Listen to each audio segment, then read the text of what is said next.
اس کے بعد ہم قرآن پاک کے اعجاز کے بارے میں کلام کریں گے کہ اللہ تبارک و تعالی نے قرآن عظیم کو نازل فرمایا تو اس نے تمام فصحاء اور بلغائے عرب کو عاجز کر دیا۔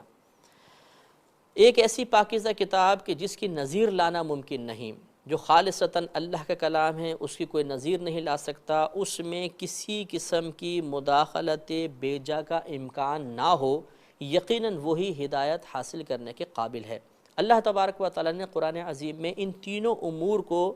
بیان فرمایا، یعنی پہلی بات تو یہ کہ یہ کسی انسان کا کلام نہیں، نبی کریم صلی اللہ علیہ وسلم نے اپنے پاس سے گھڑ کر کوئی آیات نہیں وضع فرمائی، نہیں بیان فرمائی، بلکہ یہ اللہ کا کلام ہے جو اپنے بندہ خاص پر اللہ نے ایک فرشتے کے ذریعے نازل فرمایا اور وہ ہم لوگوں تک پہنچا۔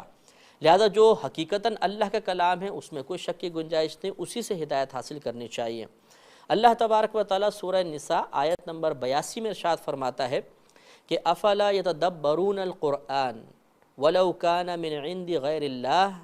لوجدوا فیہ اختلافا کثیرا۔ اللہ نے ارشاد فرمایا تو کیا پس یہ قرآن پاک میں غور و تفکر نہیں کرتے؟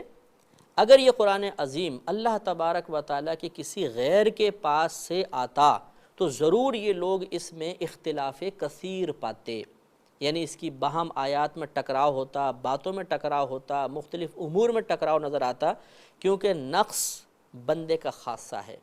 کمی کوتاہی میں مبتلا ہونا یہ بشریت کے تقاضوں میں شامل ہے۔ لہٰذا اگر یہ بشر کا کلام ہوتا تو ضرور اس میں کجی نظر آتی، ضرور کمی نظر آتی، ضرور اس کی آیات باہم ایک دوسرے سے ٹکرا رہی ہوتی، لیکن ایسا نہیں ہے۔ اس سے یہ معلوم ہوا ایک عقلی دلیل سے اللہ تبارک و تعالی نے سمجھا دیا کہ یہ کسی انسان کا کلام نہیں بلکہ براہ راست اللہ تبارک و تعالی کی طرف سے نازل کیا گیا۔ تو جو کلام واقعی اللہ تبارک و تعالیٰ کا ہو اسی کو معیار بنانا، اس سے ہدایت حاصل کرنے کی کوشش کرنا، اس کو اپنا معیار زندگی بنا لینا یقیناً بہت بڑی سعادت ہے۔ پھر دوسرا اس میں کمال یہ ہے کہ اس میں کسی قسم کی تبدیلی کی گنجائش نہیں ہے۔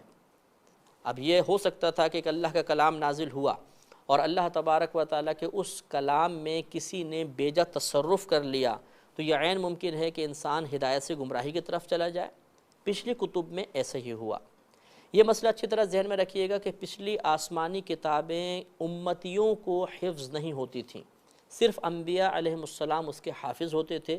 یہ قرآن عظیم کا خاصہ ہے کہ یہ ہماری اس امت کے 5، 6، 7 سال کے بچوں کے سینے میں پورا کا پورا محفوظ ہو جاتا ہے۔ تو یہ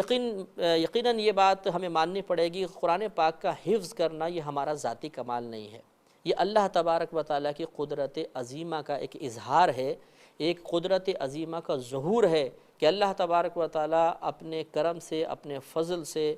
تقریباً 6666 آیات کو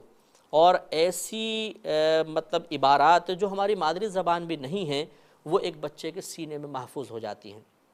اور یہ کیوں ہوا؟ یقیناً اسی لیے کہ نبی کریم صلی اللہ علیہ وسلم سب سے آخری نبی ہیں، آپ کی لائی ہوئی شریعت، آپ کے احکامات قیامت تک جاری ہونے تھے، تو ایک ایسی کتاب کی ضرورت تھی جو قیامت تک کے لیے ہو اور اس میں موجودہ مضامین قیامت تک کے لیے محفوظ رہیں۔ لہذا خاص طور پہ اللہ تبارک و تعالی نے اس کی حفاظت کا انتظام فرمایا۔